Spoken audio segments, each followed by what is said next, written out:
Shalom, saudara-saudara yang kasih dalam Tuhan. Selamat berjumpa kembali di dalam program pemahaman Alkitab. Beberapa bulan ini saya absen karena ada beberapa kendala. Namun pada hari ini boleh dapat melanjutkan lagi untuk pemahaman Alkitab. Pada waktu yang lalu ada 5 video mengenai doktrin keselamatan atau soteriologi yang saya bahas. Kemudian ada 5 video juga tentang doktrin Allah Tritunggal, dan ada 20 video untuk doktrin Alkitab, bibliologi. 3 doktrin ini merupakan doktrin utama dalam kekristenan. Gereja dibangun di atas dasar doktrin ini, Allah Tritunggal, kemudian mengenai doktrin keselamatan hanya dalam Kristus, dan kemudian doktrin tentang Alkitab, yaitu Alkitab adalah firman Allah. Saat ini kami akan membahas mengenai eskatologi, yaitu ilmu tentang hari-hari terakhir dunia ini, atau lebih populer mungkin dikatakan doktrin tentang akhir zaman. Nah, saudaraku yang kekasih dalam Tuhan, sebelum memulai pemahaman Alkitab ini perlu diketahui kita bersama bahwa doktrin tentang akhir zaman tidak termasuk dalam doktrin utama kekristenan. Artinya kalau ada perbedaan di antara kita anak-anak Tuhan soal eskatologi atau doktrin akhir zaman, tidak boleh ada di antara kita sebagai anak-anak Tuhan mencap, oh kamu sesat, atau juga orang lain mencap, oh saya sesat. Karena kalau kita memberikan cap sesat kepada seseorang, itu hanya menyangkut doktrin utama, yaitu doktrin Allah, doktrin keselamatan, doktrin Alkitab. Apakah boleh kita menyatakan seseorang sesat? Tentu boleh. Karena di Alkitab juga itu dengan tegas mengatakan ada nabi-nabi palsu, ada guru-guru palsu yang mengajarkan ajaran sesat. Nah, apa yang menjadi patokan bagi kita untuk menyatakan sesuatu pandangan atau ajaran itu sesat? Tentu hanya kaitan dengan doktrin utama, 3 doktrin utama yang saya sebutkan tadi. Dan kita memiliki patokan, yaitu warisan teologi yang diberikan oleh rasul-rasul kepada bapak-bapak gereja, pada bapak-bapak apostolik, yang kemudian diwariskan pada tokoh-tokoh gereja dan sampai kepada kita hari ini. Kenapa bapak-bapak apostolik atau bapak-bapak gereja? Di antara mereka ada yang menjadi murid-murid dari para rasul. Kita mungkin menyebut misalnya Clemens dari Roma adalah Rasul Paulus dan hidup sampai di abad kedua. Sudah tua sekali pada waktu itu. Atau Polikarpus, murid Yohanes. Papias, murid Yohanes. Nah, mereka ini adalah bapak-bapak apostolik yang sempat belajar langsung dari para rasul. Dan kemudian bapak-bapak gereja, mereka itu adalah ahli-ahli teologi, ahli bahasa, ahli budaya, yang hidup dekat pada zaman di mana Alkitab itu ditulis. Karena itu kalau bapak-bapak gereja dari gereja barat maupun gereja timur, mereka telah berkumpul untuk menghadapi ajaran sesat, membuat rumusan-rumusan teologi, tentu itu sangat layak untuk dipercaya. Sangat layak untuk dipercaya. Dan boleh dikata 3 doktrin ini sudah disepakati sejak awal, bahwa Allah kita, Allah dalam Alkitab adalah Allah Tritunggal yang esa, satu dalam hakikatnya, tetapi memiliki perbedaan pribadi, Bapa, Anak, dan Roh Kudus. Walaupun ketiga pribadi ini tidak dapat dipisahkan, namun dapat dibedakan. Kedua, mengenai doktrin keselamatan, bahwa keselamatan hanya di dalam Kristus. Melalui kematiannya di kayu salib dan kebangkitannya dari orang mati, semua orang yang percaya menerima Dia sebagai Tuhan dan Juru Selamat diselamatkan. Dan ketiga, doktrin tentang Alkitab. Memang tidak ada hasil konsili awal yang membicarakan dan memutuskan Alkitab firman Tuhan. Mengapa tidak? Oleh karena pada zaman bapak-bapak gereja, bahkan sampai pada abad pertengahan dapat dikatakan bahwa bahkan bidat-bidat pun percaya bahwa Alkitab itu adalah firman Allah. Oleh karena itu tidak ada perdebatan soal status Alkitab sebagai firman Allah. Nah, eskatologi, doktrin tentang akhir zaman, tidak termasuk di dalam doktrin utama ini. Karena itu ya kita bisa berbeda penafsiran tanpa harus dapat menyatakan sesat dan seterusnya. Oleh karena bapak-bapak gereja juga memiliki perbedaan pandangan menyangkut eskatologi. Ya maklum, ajaran tentang eskatologi itu kan kita pelajari dari kitab Wahyu misalnya, kitab apokaliptik yang memang di dalamnya banyak simbol-simbol. Bukan ayat-ayat gamblang di sana yang menjelaskan tentang eskatologi, tetapi hanyalah ayat-ayat simbolik. Begitu juga dari perjanjian lama seperti kitab Daniel, kitab Yeskiel.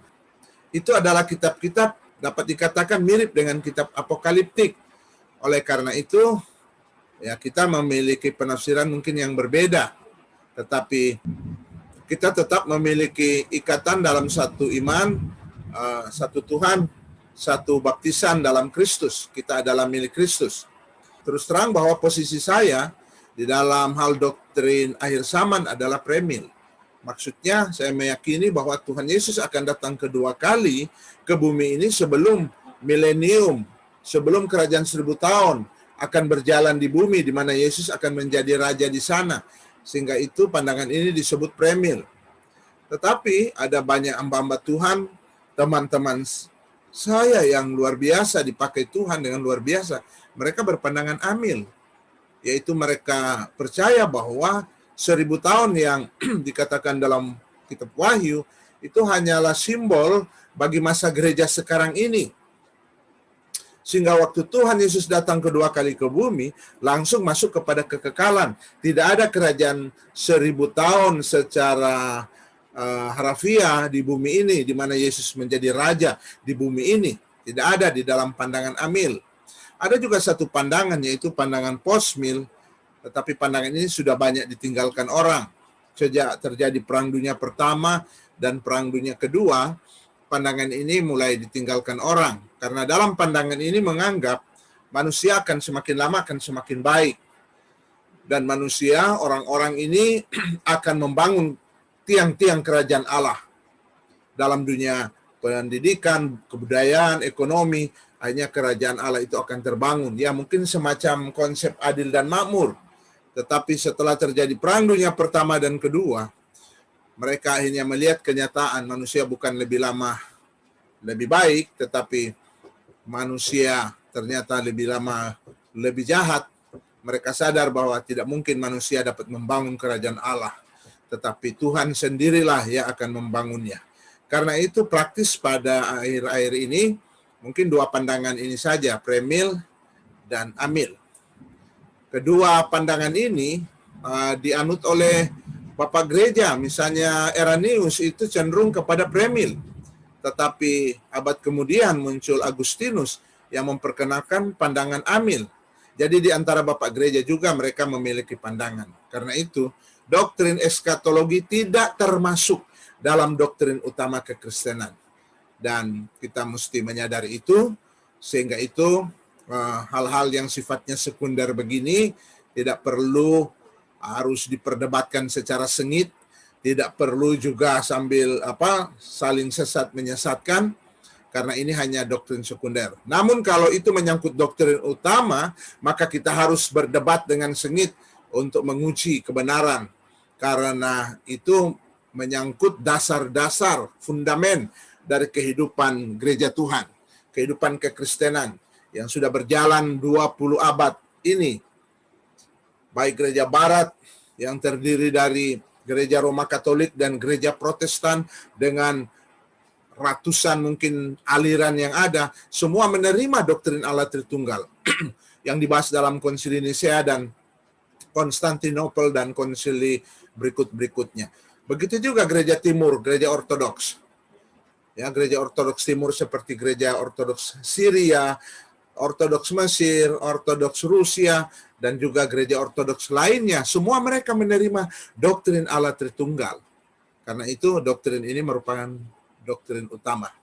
Nah, kita akan masuk pada pelajaran tentang eskatologi. Ya, secara sederhana dapat dijelaskan eskatologi itu adalah doktrin tentang hari-hari akhir. Hari-hari akhir dunia ini. atau mungkin lebih populer dikatakan akhir zaman. Jadi doktrin tentang akhir zaman. Di sini saya menunjukkan chart ya dari pandangan Premil bahwa kita lihat ada zaman gereja dan ada zaman sebelumnya ya, pada zaman perjanjian lama Israel, bahkan sebelum dunia diciptakan dalam kekekalan, baru ada zaman gereja ya, ada zaman gereja ini ini baru zaman gereja ini akan berakhir dengan pengangkatan orang-orang percaya, pengangkatan gereja Tuhan. Tentu yang dimaksud bukan gedungnya diangkat, yang dimaksud juga bukan bicara organisasi, aliran-aliran gereja, tetapi berbicara tentang orang-orang percaya, tubuh Kristus akan diangkat. Ya, di mana Yesus datang pada waktu itu hanya di angkasa. Tidak ada indikasi di dalam ayat-ayat yang berbicara tentang pengangkatan ini, di mana Yesus turun sampai ke bumi. Pengangkatan ini dalam bahasa Latin disebut rapture, ya, dan diterjemahkan pengangkatan gereja Tuhan, pengangkatan para salehnya, pengangkatan orang percaya.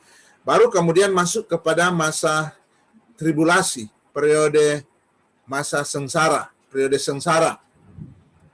Dan kita lihat bahwa rapture itu terjadi sebelum memasuki periode sengsara 7 tahun atau masa antikristus.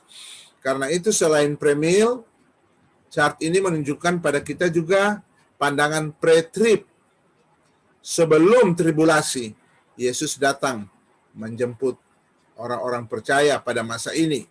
Baru kemudian akhir dari masa tribulasi ini, selama 7 tahun, ya akan berlangsung 7 tahun, Yesus turun datang ke dunia. Ya, dia turun datang ke dunia, sekaligus dia berperang dengan bangsa-bangsa yang bersatu melawan Israel, dan Yesus melawan bangsa-bangsa itu, berperang bagi Israel. Itu yang disebut dengan perang Harmagedon, dan kemudian mendirikan kerajaan milenium, kerajaan Shalom, kerajaan 1000 tahun, dan Yesus menjadi raja satu-satunya di sana. Nah, itu secara garis besar kita lihat mengenai pandangan premil, kedatangan Yesus sebelum milenium, dan pre-trib, kedatangan Yesus di angkasa sebelum tribulasi. Nah, setelah 1000 tahun berlangsung, baru masuk kepada kekekalan. Nah, saudara yang kekasih, di awal presentasi saya ini akan menunjukkan dulu 2 tahap kedatangan Tuhan kelak. Kedatangan pertama yaitu kedatangan Kristus di angkasa.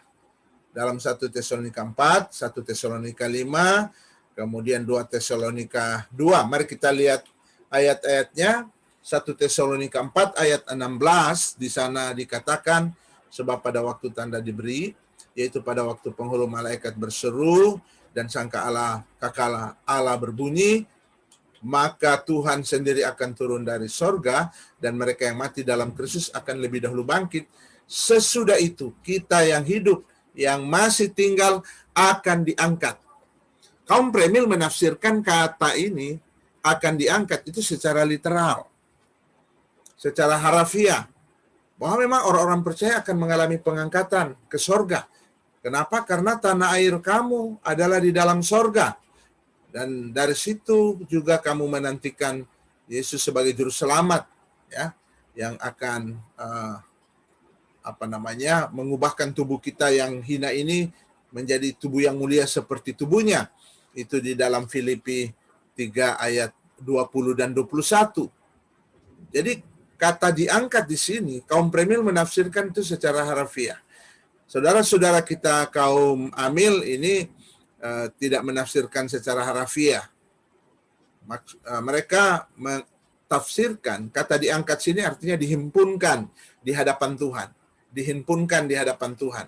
Dan bukan dalam arti diangkat naik ke sorga. Nah, seterusnya dikatakan akan diangkat bersama-sama dengan mereka di dalam awan menyongsong Tuhan di angkasa. Jadi indikasi yang ada, Tuhan itu hanya ada sampai di angkasa untuk menyambut kita. Demikianlah kita akan selama-lamanya bersama-sama dengan Tuhan.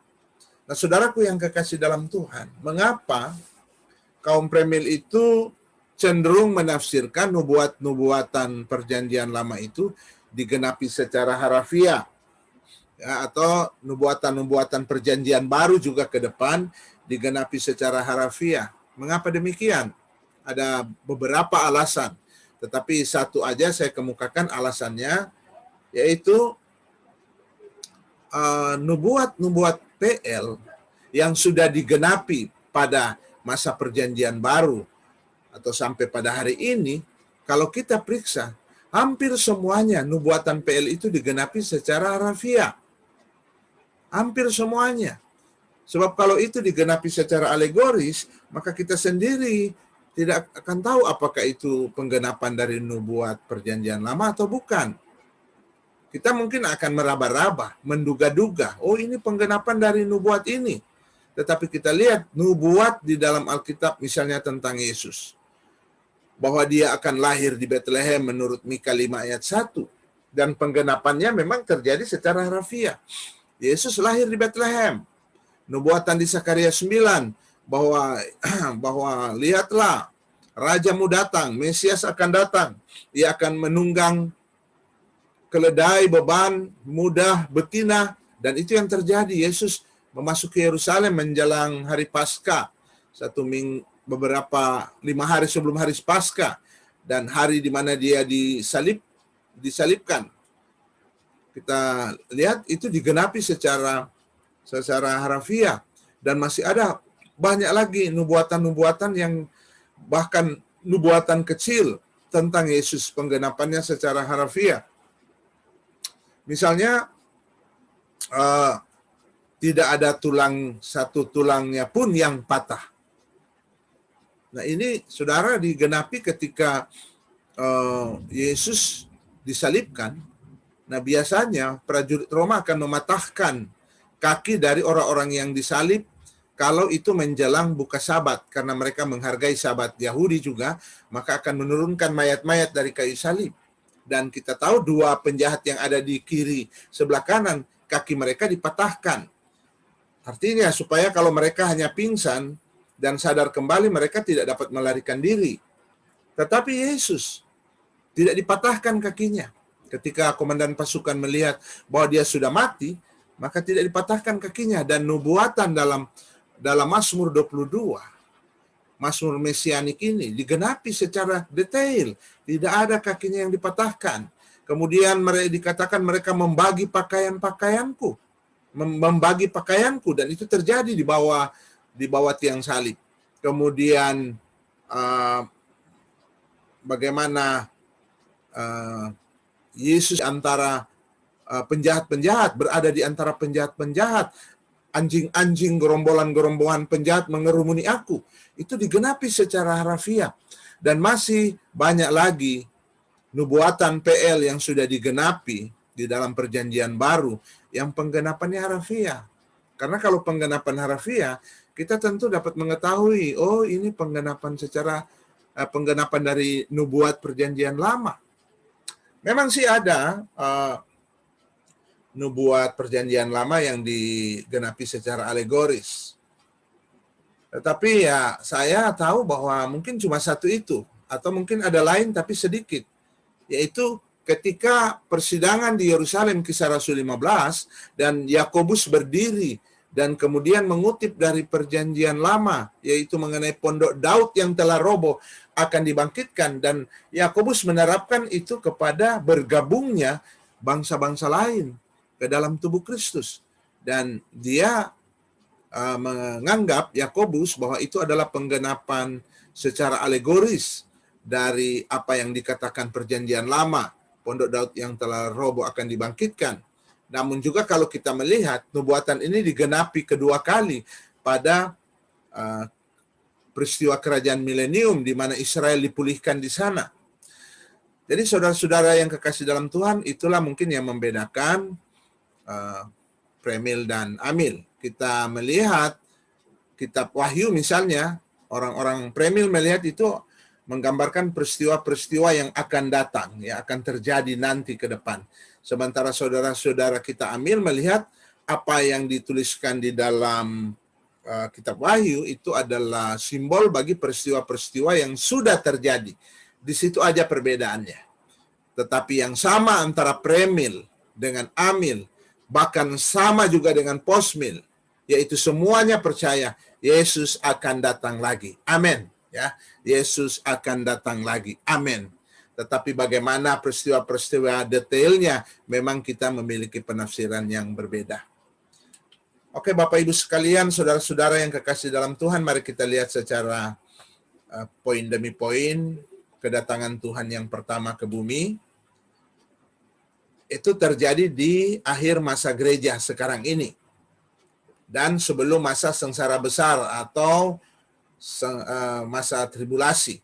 Karena itu biasa disebut pre-tribulation atau disingkat pre-trib, yaitu kedatangan Tuhan di angkasa terjadi sebelum tribulasi dan merupakan akhir dari masa gereja sekarang ini. Ayatnya dalam 1 Tesalonika 4 yang kita sudah baca tadi dan 1 Tesalonika 5 ayat 1 sampai 9. Itu ayat-ayat yang biasanya dipakai sebagai ayat rujukan dan memang ada ayat-ayat lain lagi. Nah, saudara-saudara, mari kita lihat kronologis peristiwa yang terjadi dalam 1 Tesalonika 4 ayat 16-17 yang tadi kita sudah bacakan. Mari kita lihat apa yang terjadi. Pertama, malaikat berseru. Kemudian kedua, sangkakala Allah berbunyi. Ada trompet Allah dan kita teringat lagu zaman dulu itu ya, Bila bunyi sangkakala, bila bunyi sangkakala, bila bunyi sangkakala, bila bunyi sangkakala ku ada. Sangkakala Allah berbunyi, maka orang-orang yang mati di dalam Tuhan turun di angkasa dan orang-orang yang mati dalam Kristus akan lebih dahulu bangkit. Nah, ini urutan-urutan peristiwa. Ada malaikat berseru, sangkakala Allah berbunyi, Tuhan turun dari sorga ke angkasa, kemudian orang-orang yang sudah mati pada waktu itu di dalam Kristus akan bangkit dengan tubuh baru, tubuh kemuliaan, dan kemudian orang-orang percaya pada waktu kedatangan Tuhan di angkasa itu masih hidup, maka mereka akan mengalami pengubahan tubuh dalam sekejap. Ya, dalam 1 Korintus 15 ayat 51-52 dijelaskan itu. Bahwa orang-orang yang masih hidup waktu Tuhan datang di angkasa itu akan mengalami pengubahan tubuh. Dan kemudian bersama-sama dengan orang yang dibangkitkan dalam tubuh kemuliaan menuju sorga. Nah, saudaraku yang kekasih dalam Tuhan, mari kita lihat 1 Tesalonika 5 ayat 1-9 yang menjelaskan peristiwa pengangkatan itu, rapture itu terjadi sebelum masa tribulasi. Artinya, gereja Tuhan tidak akan masuk ke dalam masa sengsara besar atau masa antikristus itu. Karena Tuhan sudah datang menjemput mereka ke sorga. Dalam 1 Tesalonika 5 ayat 1, tapi tentang zaman dan masa, saudara-saudara tidak perlu dituliskan kepadamu, karena kamu sendiri tahu benar-benar bahwa hari Tuhan datang seperti pencuri pada malam. Apabila mereka, nah mari kita perhatikan, bukan kita, tapi mereka, apabila mereka mengatakan semuanya damai dan aman, maka tiba-tiba mereka ditimpa oleh kebinasaan. Seperti seorang perempuan yang hamil ditimpa oleh sakit bersalin, mereka pasti tidak akan luput. Tetapi kamu, ini pihak kedua jamak, kamu jemaat Tesalonika, dan tentu juga termasuk kita semua orang percaya sekarang ini, firman ini ditujukan kepada kita. Kalau mereka akan ditimpa oleh kebinasaan secara tiba-tiba, tetapi kamu, jemaat Tuhan, orang-orang percaya, kamu tidak hidup di dalam kegelapan, sehingga hari itu tiba-tiba mendatangi kamu seperti pencuri, karena kamu semua adalah anak-anak terang dan anak-anak siang. Kita, nah ini kita lihat bahwa penulis Alkitab sangat teliti untuk membedakan siapa yang akan masuk ke dalam periode kemurkaan Allah di masa antikristus, dan siapa yang akan dijemput oleh Tuhan sebelum peristiwa itu. Kita bukanlah orang-orang malam atau orang-orang kegelapan, sebab itu baiklah jangan kita tidur seperti orang-orang lain, tapi berjaga-jaga dan sadar. Sebab mereka yang tidur waktu malam, dan mereka yang mabuk waktu malam. Tetapi kita yang adalah orang-orang siang, baiklah kita sadar, berbaju sirahkan iman dan kasih, dan berketopongkan pengharapan keselamatan. Karena Allah tidak menetapkan kita untuk ditimpa murka.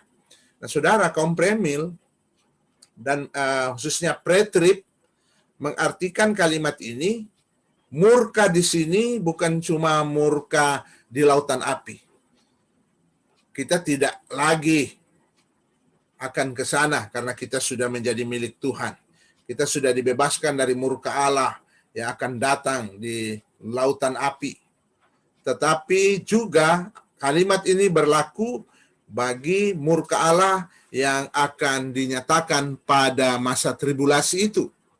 Jadi ayat ini digunakan oleh kaum pretrip untuk menyatakan bahwa Tuhan datang menjemput gerejanya, menjemput orang-orang percaya pada masa ini. Terjadi sebelum tribulasi. Karena kita tidak ditetapkan untuk menerima murka. Allah tidak menetapkan kita untuk ditimpa murka. Karena itu kita akan lolos dari masa sengsara yang dahsyat itu. Tetapi untuk beroleh keselamatan oleh Yesus Kristus Tuhan kita. Nah, itu ayat 1 Tesalonika, saudara, yang juga biasa dipakai sebagai ayat rujukan untuk menjelaskan bahwa kita memiliki pandangan pre-trib, yaitu kita dijemput oleh Tuhan di angkasa itu sebelum masa tribulasi atau masa antikristus. Juga 2 Tesalonika 2 ayat 1-8 menjelaskan hal yang sama. Saya akan bacakan ayatnya tentang kedatangan Tuhan kita Yesus Kristus dan terhimpunnya kita dengan Dia. Kami minta kepadamu saudara-saudara supaya kamu jangan lekas bingung dan gelisah baik oleh ilham roh maupun oleh pemberitaan atau surat yang dikatakan dari kami seolah-olah hari Tuhan telah tiba. Janganlah kamu memberi dirimu disesatkan orang dengan cara yang bagaimanapun juga.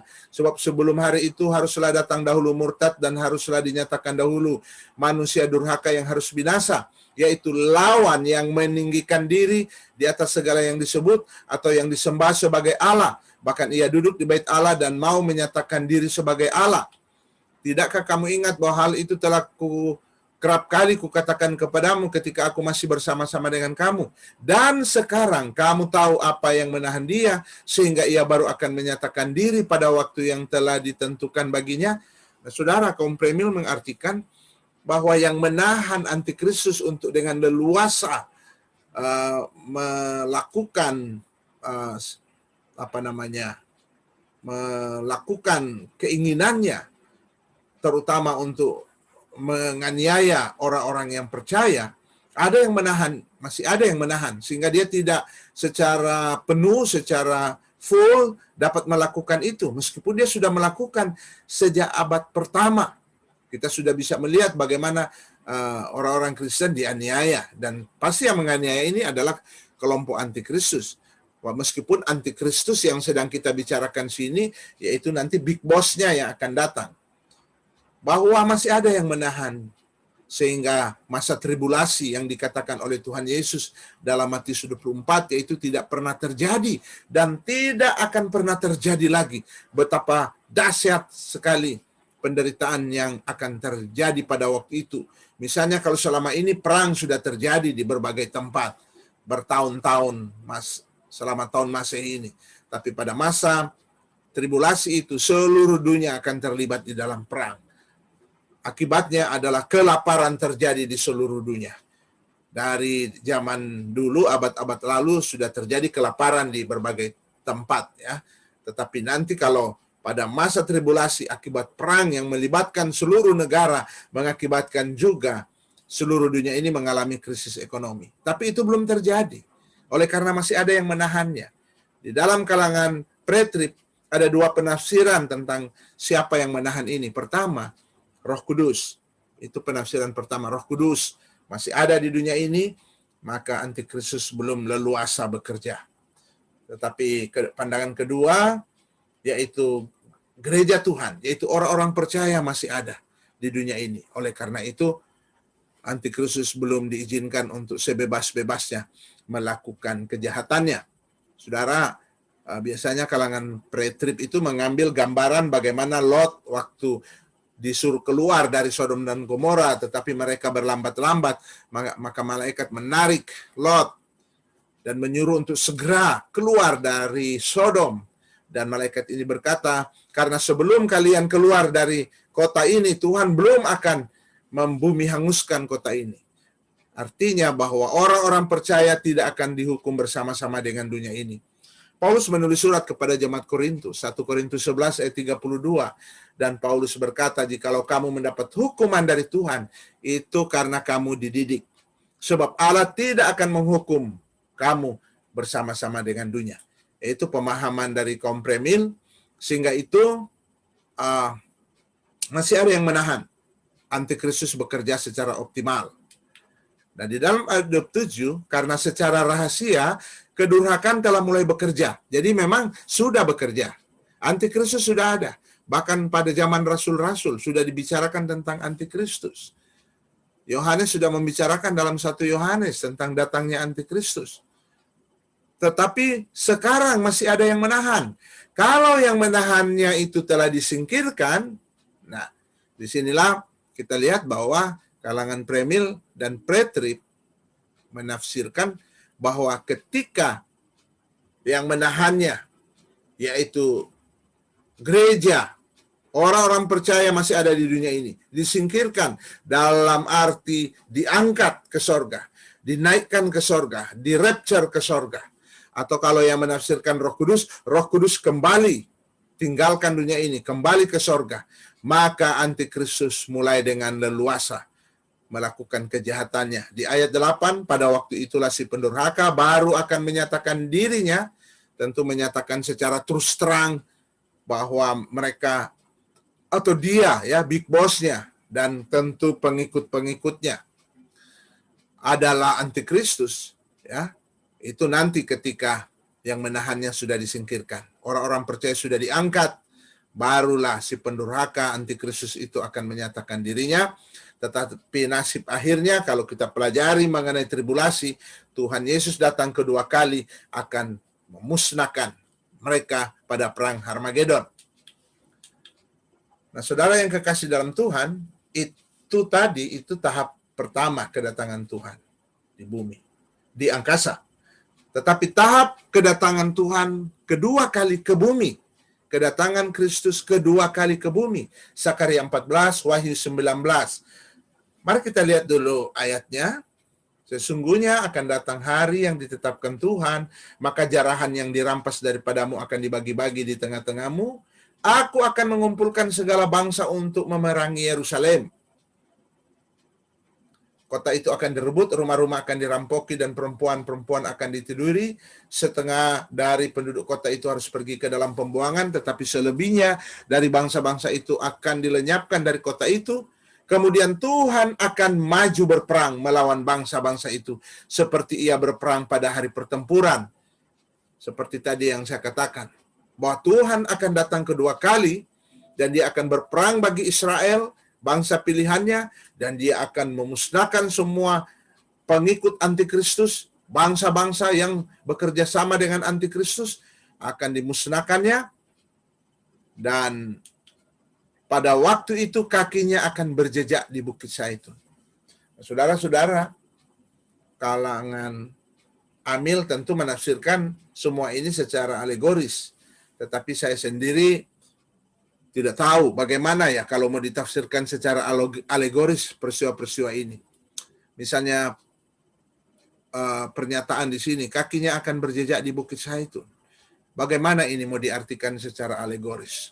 Oleh karena itu, kami percaya bahwa nubuatan seperti ini nampaknya mungkin mustahil, tetapi banyak nubuatan perjanjian lama yang nampaknya mustahil, tetapi digenapi secara harafiah. Misalnya Mesias akan datang menunggang keledai beban. Itu sebelum terjadi mungkin orang-orang Israel berpikir mustahil, masa Mesias datang dengan keledai ya, bukan dengan kuda perang, tapi hanya dengan keledai beban, muda juga, betina pula. Waduh, ini rasanya seperti mustahil, tapi kenyataannya itu terjadi secara harafiah. Dan saya kira ada sekitar 300-an nubuatan tentang Mesias yang penggenapannya sebagian besar sudah digenapi dan digenapi secara rahasia. Nah, pada waktu itu kakinya akan berjejak di Bukit Zaitun yang terletak di depan Yerusalem di sebelah timur. Bukit Zaitun itu akan terbelah dua dari timur ke barat sehingga terjadi suatu lembah yang sangat besar. Setengah dari bukit itu akan bergeser ke utara dan setengah lagi ke selatan.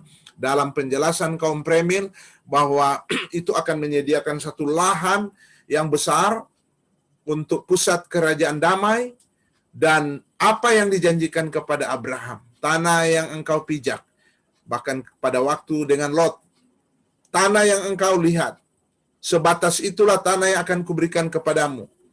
Dan di kemudian hari, Tuhan memberikan langsung pernyataan tentang batas-batas tanah itu, yaitu di sebelah utara berbatasan dengan Syria, dan di sebelah selatan berbatasan dengan Mesir, sampai di sungai besar, ya, sampai di sungai Mesir, kemudian di sebelah timur sampai sungai besar.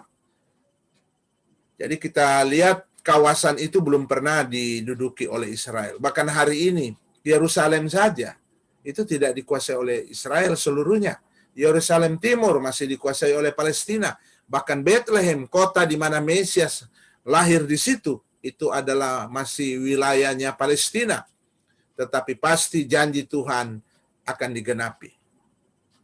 Kalau ini digenapi secara rohani, maka kita juga bingung bagaimana, atau kita akan menduga-duga, mencari-cari hubungan-hubungan dengan peristiwa yang terjadi. Tetapi saya kira meterai Allah itu akan dinyatakan melalui peristiwa nubuat yang digenapi secara harafiah untuk menunjukkan bahwa apa yang dikatakan Allah pasti akan terjadi. Janji-janji Allah ya dan amin akan terjadi sepenuhnya. Karena itu kami kaum Premil menafsirkan seperti demikian. Kemudian di ayat 9, maka Tuhan akan menjadi raja atas seluruh bumi. Pada waktu itu Tuhan adalah satu-satunya dan namanya satu-satunya. Orang bertanya, bukankah sekarang ini Tuhan sudah menjadi raja atas seluruh bumi? Ya, tentu. Tetapi raja secara spiritual. Tetapi pada ayat 9 ini, kami mempercayai dia akan menjadi raja secara fisikal. Di dunia ini, dia akan mendirikan kerajaan 1000 tahun, dan disinilah akan ditunjukkan kepada jagat raya ini, kepada alam semesta ini, bahwa dunia yang sudah diciptakan oleh Tuhan, yang kemudian dihancurkan oleh iblis, dosa masuk, itu akan berakhir dengan happy ending. Tuhan akan menjadi pemenang pada akhir. Kalau seandainya tidak ada kerajaan 1000 tahun, kita langsung masuk kepada kekekalan, maka seakan-akan Tuhan kalah dan kita dievakuasi ke dalam kekekalan. Tetapi kerajaan 1000 tahun merupakan saat di mana akan dibuktikan kepada alam semesta ini, kepada seluruh jagat raya ini, bumi maupun sorga, bahwa tetap pada akhirnya Tuhan yang akan menang. Dan akan digenapi di sana, semua musuhmu akan berada di bawah telapak kakimu. Justru pada peristiwa milenium ini, kalau semua kita sudah berada di dunia baru, berada di sorga, berada di dalam kekekalan, tentu hal-hal seperti yang dikatakan Tuhan itu tidak perlu lagi dibuktikan, karena siapa yang akan menyaksikannya. Tetapi kerajaan 1000 tahun, di mana di dalam Zakaria 14 dijelaskan orang bangsa-bangsa yang menyerang Yerusalem, ada yang disisakan Tuhan untuk memasuki dunia, masih memasuki kerajaan 1000 tahun di dunia ini, akan menyaksikan dan akan tunduk kepada raja yang ada di Yerusalem. Tahun demi tahun mereka harus ke sana untuk membawa upeti. Itu dijelaskan dalam Zakaria 14. Supaya apa yang dikatakan semua musuh akan berada di bawah telapak kakimu, itu akan digenapi betul-betul secara harafiah. Ya, itu begitulah pandangan kaum Premil. Nah, saudara, bagian terakhir, Wahyu 19 ada menjelaskan juga sama dengan ayat-ayat tadi tentang kedatangan Tuhan kedua kali ke bumi. Ayat 11, lalu aku melihat sorga terbuka, sesungguhnya ada seekor kuda putih, dan ia yang menungganginya bernama yang setia dan yang benar. Yesus datang dengan menunggang kuda putih, tentu Wahyu itu adalah kitab apokaliptik. Kitab apokaliptik adalah kitab yang penuh dengan simbol-simbol memang. Meskipun kaum premil, kaum pretrib mengakui bahwa ada hal-hal juga yang harus ditafsirkan secara harafiah. Walaupun disadari bahwa memang kitab Wahyu ada banyak simbol-simbol. Termasuk Yesus akan datang dengan menunggang seekor kuda putih. Tentu begitu naif kalau kita mengartikan kuda putih ini adalah secara literal bahwa ada kuda datang dari sorga. Tentu sesuatu yang menggelikan. Tetapi kuda putih itu adalah simbol, lambang dari kemenangan. Pada zaman dulu Raja Pemenang itu akan mengadakan survei, tourney ke kerajaan-kerajaan yang ditaklukkan, dan dia akan menunggang kuda putih sebagai lambang pemenang. Dan kuda putih juga merupakan lambang bahwa dia datang dengan misi damai untuk membuat perjanjian dengan mereka. Dan saudara-saudara yang kekasih di dalam Tuhan, ayat 12, dan matanya bagaikan nyala api, dan di atas kepalanya terdapat banyak mahkota, dan padanya ada tertulis suatu nama yang tidak diketahui seorang pun, kecuali ia sendiri, dan ia memakai jubah yang telah dicelup dalam darah, dan namanya ialah Firman Allah, Dabar Elohim. Ketika kita belajar PL, kita akan menemukan dengan sosok ini, Dabar Elohim. Pernah datang menampakkan diri kepada Abraham dalam Kejadian 15 ayat 1. Bahwa firman Allah datang dalam suatu penglihatan. Jadi yang dilihat oleh Abraham adalah suatu sosok. Dia bukan mendengar kata-kata dari Tuhan, tetapi dia melihat satu sosok yang namanya Dabar Elohim. Yang namanya adalah firman Allah. Dan ketika Alkitab PL dalam bahasa Ibrani itu diterjemahkan ke bahasa Yunani, maka mereka menerjemahkan itu Dabar dengan Logos. Dan Injil Yohanes memulai prolognya dengan pada mulanya Logos. Logos itu bersama-sama dengan Theos, dan Logos itu adalah Theos, dan Logos itu telah menjadi manusia. Dan itu adalah nama diri dari firman, itu adalah nama diri dari Yesus, pribadi kedua di dalam Allah Tritunggal. Nah, Yesus akan datang kedua kali, dan namanya adalah firman Allah. Ayat 14, dan semua pasukan yang di sorga mengikuti dia. Mereka menunggang kuda putih dan memakai lenan halus yang putih bersih. Semua pasukan di sorga mengikuti dia. Di dalam pemahaman kaum premil dan kaum pretrib, bahwa Tuhan akan datang dengan orang-orang kudusnya yang mengalami rapture tadi, yang diangkat ke sorga, tetapi sekarang turun ke dunia untuk memerintah dengan Kristus di dunia ini. Kedatangan Tuhan bersama dengan pasukannya di sini itu menunjukkan bahwa orang-orang percaya akan turun lagi ke dunia ini. Memang ada varian di dalam pandangan kaum premil. Ada juga kaum premil yang menganggap gereja Tuhan atau anak-anak Tuhan sekarang yang sudah diangkat ke sorga selama-lamanya di sana dan tidak akan turun lagi. Tetapi sebagian besar dari penganut paham premil bahwa anak-anak Tuhan, gereja Tuhan akan turun kembali untuk memerintah bersama-sama dengan Kristus dalam kerajaan 1000 tahun. Ayat 15, dan dari mulutnya keluarlah sebilah pedang tajam yang akan memukul segala bangsa, dan ia akan mengembalakan mereka dengan gada besi, dan ia akan memeras anggur dalam kilangan anggur, yaitu kegeraman murka Allah yang maha kuasa. Dan pada jubahnya dan pada pahanya tertulis satu nama, yaitu Raja segala raja dan Tuan di atas segala Tuhan. Saudaraku yang kekasih, kita melihat bahwa apa yang diungkapkan oleh Yohanes dalam Wahyu 19 itu memiliki kesejajaran dengan apa yang dibahas juga dalam kitab Tesalonika. Apa juga yang dijelaskan dalam Sakaria 14 tadi, bahwa Tuhan akan datang kedua kali ke bumi.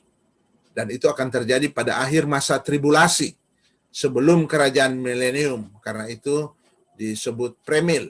Ya, disebut premil. Tuhan datang kedua kali ke bumi sebelum peristiwa milenium dan akhir dari masa tribulasi, di mana itu dikaitkan dengan suatu perang yang akan terjadi yang namanya perang Armageddon. Pada video berikutnya nanti akan dijelaskan secara detail hal-hal yang telah kami sebutkan tadi. Saudara, mari kita lihat kronologi dari apa yang sudah dikutip ya dari ayat-ayat tadi, 1 Sakaria 14 dan juga dalam Lukas 19. Maka peristiwa yang akan terjadi kronologinya seperti berikut. Pertama, Israel dikepung. Itu seperti dinyatakan dalam Sakaria 14. Kemudian Tuhan datang ke bumi, turun di Bukit Zaitun. Seperti yang sudah dikatakan dalam Sakaria 14 ayat 4. Kita coba bandingkan dengan kisah 1 ayat 11 ketika Yesus naik ke sorga. Murid-murid memandang Yesus yang naik ke sorga, dan tiba-tiba malaikat ada di samping mereka dan berkata, "Mengapa kalian menatap ke langit, hai orang-orang Galilea? Ia yang sudah naik ke atas akan turun dalam cara yang sama." Pengertian akan turun dalam cara yang sama bagi saya itu memiliki arti juga bahwa dia akan turun di tempat yang sama, yaitu di Bukit Zaitun, sebagaimana yang dikatakan dalam Sakaria 14 ayat 4 tadi. Nah, kemudian Tuhan berperang melawan bangsa-bangsa yang mengepung Israel. Itulah perang Armageddon. Kemudian malaikat meniup sangkakalanya, orang pilihan, orang percaya yang akan ada di masa sengsara. Loh, kok ada lagi orang percaya di masa sengsara? Bagaimana ceritanya? Bukankah orang percaya sudah diangkat pada peristiwa rapture? Orang-orang percaya yang ada pada masa sengsara, masa tribulasi itu. Karena apa? Karena pada waktu itu Tuhan masih memberi kesempatan, penginjilan akan dijalankan, Injil kerajaan akan diberitakan oleh penginjil-penginjil yang dipakai Tuhan dari antara orang Israel, di mana pada masa gereja mereka dipinggirkan. Kalau dulu semua nabi dari Israel, semua rasul dari Israel, tetapi sekarang hampir sulit mengingat ada misionaris orang Israel. Tetapi nanti pada masa tribulasi, kembali Tuhan akan menggunakan mereka, 144.000 penginjil dari suku-suku Israel di dalam Wahyu pasal 7 akan dipakai di masa itu untuk memberitakan Injil kerajaan. Tentu ada yang akan percaya, tetapi ketika mereka percaya, mereka mendapatkan intimidasi, persekusi dari antikristus dan antek-anteknya. Itu yang akan terjadi. Tetapi Tuhan akan datang dan akan membalaskan segala kejahatan bangsa-bangsa yang mengikut antikristus dalam perang Armageddon. Kemudian kita lihat orang-orang pilihan yang percaya pada masa antikristus itu dikumpulkan, orang-orang percaya, dan kemudian memasuki milenium. Mereka dikatakan dalam Wahyu 20 ayat 4 dibangkitkan, dan kemudian mereka hidup di dalam kerajaan 1000 tahun. Wahyu 20 ayat 4. Saudara yang kekasih, bagian terakhir, kami akan membuat perbandingan kedatangan Tuhan di angkasa dan di bumi. Kita lihat perbedaannya. Kedatangan di angkasa, Yesus hanya ada di angkasa, tidak turun ke bumi. Kedatangan kedua kali, dia sampai ke bumi, menjejakkan kaki di Bukit Zaitun. Baru kemudian kedatangan Yesus di angkasa itu bersifat rahasia. Dunia akan berjalan seperti biasa. Orang-orang yang tidak percaya tidak akan mengetahui kedatangan Yesus di angkasa. Hanya orang-orang percaya, karena mereka dibangkitkan dan dalam sekejap mata mereka diangkat bertemu dengan Tuhan. Maka itu tidak disadari oleh orang-orang yang tidak percaya di dunia ini.